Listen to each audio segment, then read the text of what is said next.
John Soka! Okay guys, welcome to day 3. Got a little bit of a lead. Feeling like I'm needing about 15 pounds to put this thing away, which shouldn't be a problem because as you're about to see, just like anything, fishing is not predictable. Day 3 is a rough day. NPFL, Event 1, Lake Eufala, Alabama. Day 3, leading the tournament day 1, leading day 2.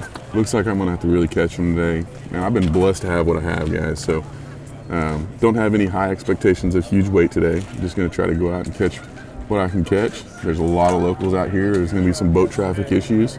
So the good thing is I do have a lot of fish found, a lot of other spots, not just one spot. Now the problem is, depending on the location of the fish, these fish may not be firing at all. And it has to do with the stage of the spawn they're in. Depending on if they're about to go, they'll just sit in a staging area and just rest, and they don't want to eat. They're nothing. They've got all the calories they need. Caught 2 each day, 1 each day on a spinning rod. So that may play. I've got 2 of them on the deck today. And if I'm in those areas, I probably need to spend more time. We'll see, but it's stressful watching a 6-pounder jumping out there with 6-pound test, 7-pound test line. I mean, so, you know, I can't be happier, excited. You guys watch us live, NPFL. All right, 7 minutes, 7 minutes. Everybody get adjusted, PFDs, put them on. Well, no jitters yet, still calm. It's those 5- and 6-pounders that make you jitter. Actually today it's probably just gonna be the 2-pounders. Whatever's on is gonna be making me jitter. I didn't fish clean yesterday. I lost several fish, some 3s and 4s. I broke off one. So thankfully I'm around a ton of fish. I can't afford to do that today. I can't. That extra pound and a half that I would have got yesterday without losing this fish would have really, really helped me out. So you can't rush, man. You can't force that thing. You gotta let them, pull them away from the cover, let them do their thing, and wait for them to take their time to get up. I got 12-pound test line on my jerk baits. Same thing. I can't rush those fish. I have no net, so I can't have them on the side of the boat jumping and hook myself. I got to have them really relaxed. So I've got to stay relaxed. It's a weird how it transfers through the rod, through my Denali rods, and into that line. That stress, and you just lose a lot of fish when you're doing that. So when you're in a good mood, when you're calm and relaxed, it's really important. It helps actually put more weight in the box.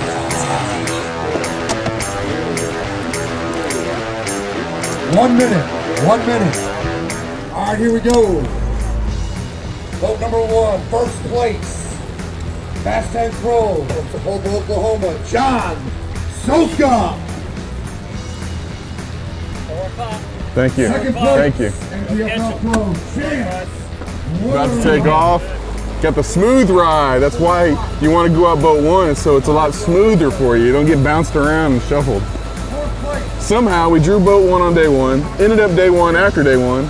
Day 2, we're boat 1, and now day 3, boat 1. So I'd like to bookend it from day 1 takeoff to the end, but it's not gonna be easy, so. Okay guys, so after day 1 and day 2, establishing the multiple brush piles that I had found, that the fish weren't behaving very active on the other areas, I relegate my day to the brush pile where we caught Curious George, where we caught the double. There were so many fish in that brush pile, so I'm gonna start day 3 on that brush pile. You're gonna see, not as good as what I thought at first, and I actually get some local company that causes a little bit of conflict for the day. Okay, hooked up. Good one. Good one.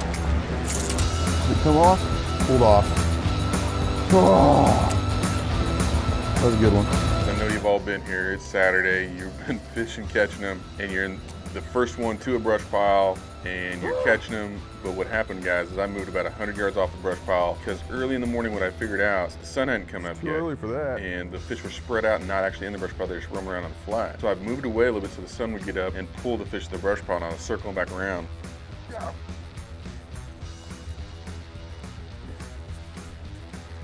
He ain't big. Of course that guy's gonna. Not even close. But I like to give him an opportunity.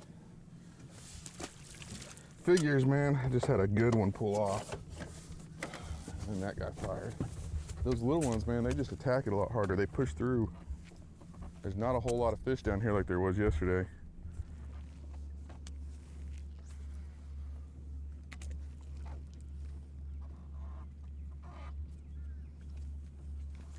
Yeah. Now the whole time these guys saw me catching fish down this bank about a quarter mile away, and they work in and they come and they sit right on top of the brush pile. They ain't all that small. Just the ones that are biting are that small. Oh man, he's not even a 12-incher, but 13 and a half. I got 3 of them up there schooling. I don't know how big they are. I don't know if I can hit them in the head or not either. There we are.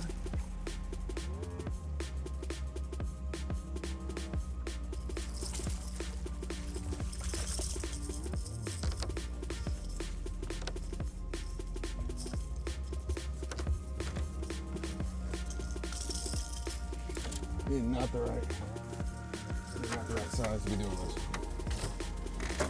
This morning, man, when I saw those guys schooling, they were bigger.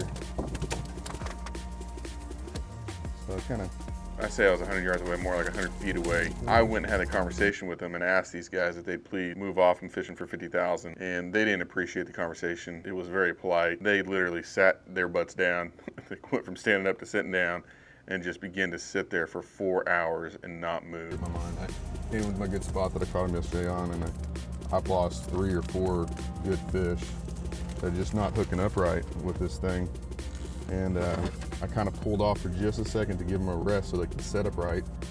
And some local boys just decided to come in. They saw me fishing there, and they're parked on it. And I asked them politely if they'd move, and I think it worked in the opposite for me. I think they're going to park there for the rest of the day the way they acted. So I think I'm going to have to go find some more fish. I've got a lot of fish found, but getting them to bite's been the deal. So there's a lot of boats down here. It's probably going to be a common theme maybe for everybody today. So I got to get that out of my head. I got 1 fish for 1.5 pounds, and I've caught a bunch of dinks. So hey, day 1, I ain't have them in the boat till later on. Day 2, I caught them real fast, so we will see. Stay with us, maybe we can get another double. There we go. I don't know if he's gonna keep either, man. I've been playing with these small fish all morning. This one feels better. Oh, he's too small. Another short. Unless he's a Kentucky. Unless he's a Kentucky, he ain't. We'll see, we'll see, we'll see, we'll see. Well, would you looky there? Looky there, Bobby. Is that what Fat Cat would say? Looky there, Bobby. Number 2. And he is a giant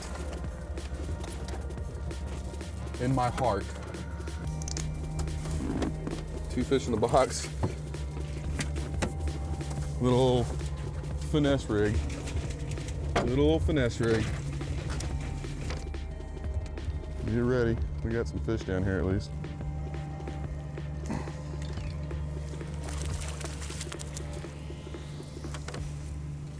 How come these small ones are always hooked just like studs, you know? He ain't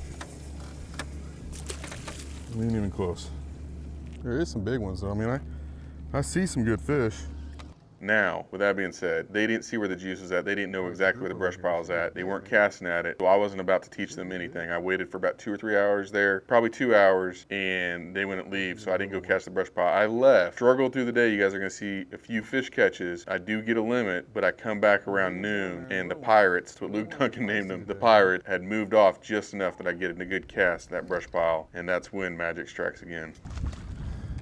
Good night. What this is we've got a little main lake, he's not close, main lake spawning pocket where some of the big ones will move into. Another 13 incher.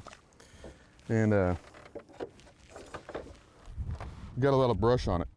And these fish are gonna stage in this brush, and then some of them are just gonna go spawn right here. Some of them may move back, but it's a little hidey hole, little nook. 2 of my 3 biggest fish I've caught this week have been on the spinning rod. So I'm not really giving up on the jerkbait, but I'm gonna let this little wacky rig tell the tale of whether I'm gonna give it a chance anyways. I'm just letting it fall down the bottom. If they hook up, I'm gonna let it, I'm not even moving it. Let them do their deal.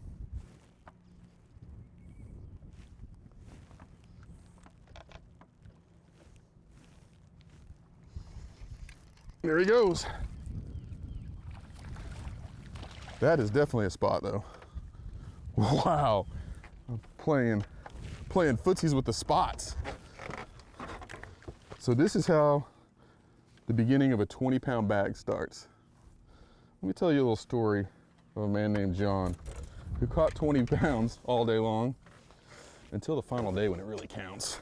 And now I'm playing with spots. Feel happy. Keeper number 3, saw him wandering around. He did go 1 pound though, fortunately. So right now we start out with a 1.5 and we've gotten smaller. We got 3 dinks in the box. Got one little brush pile here I'm gonna fan through, see if there's any here. If not, we're gonna move. Let's roll. Let's go.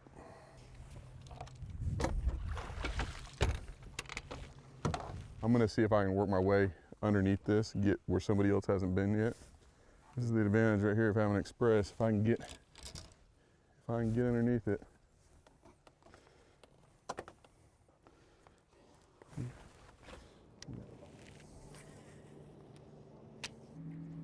Got him, good, finally. Thank you, Lord. Please stay hooked up today. I need one to stay hooked up. He's not a good one.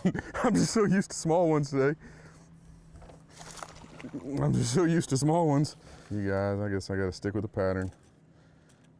He ain't, dang dude. I mean, just low in the pile, low. They're hanging low today, man. This jig fisherman, it's probably their day. But, hey man, fish number 4. Get a little bit of points on the board. It's always good to score a goal, no matter how pretty it is. We're gonna have to put that thing on the big side.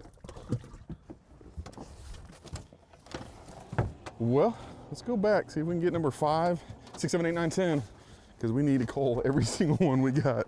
Either that or we can just start catching 10s. You guys can see it starts to heat up and I start catching them, but look at the size.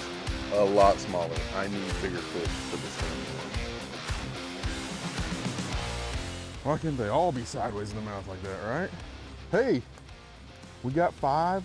I make a decision to go back to where my big brush pile was at. Small brush pile with big fish in it. And the pirates, they're right around the corner. They slipped around just enough that I could get on my brush pile and I make a cast and old Big Mama shows up. Ah, yes! Yes! Golly! Oh, good Lord, thank you. I need 4 more of these in my life right now. 4 more, that's it. Got him. He might actually help. There he is, hooked up. Hooked up. There he is. Oh man, it's just been game over on these babies today, hasn't it? Got him. Golly, not the one that I wanted out of the group. All right, man, I'm afraid we're gonna be late. Right, tough day, guys. I know I got about 12 pounds in the box, thankfully, but with a 5-pounder, a lot of dinks. Did I just throw this tournament away? That's what's going through my mind. Well, it's end of day 3. We had a limit, and we got a 5. Big fish problems right there. Only problem is I only had 1 big fish today, and the rest are dinks. So they're looking healthy. Everybody's alive. So looks like we're probably gonna drop out of that first place position. Hopefully to stay in the top 5, that would be nice. Top 10's amazing. So had an awesome week. Can't be really more excited for how the first tournament turned out. Just wish I would have been able to execute better today. I had a lot of opportunities lost, and what I did, besides losing fish, I didn't figure out how to actually get him to trigger and bite after the morning bite. So Cameraman asked me what it meant for me to win. I'm like, I enjoyed it though. why are you even asking me this question right now? You know I just lost this tournament. Here we go to weigh in. The boom! Check it out, John Soka. 10 pounds to take the lead. To be the first ever champ for the inaugural event here for the NPFL at Lake Eufala. 12 pound, 11 ounces, your new leader,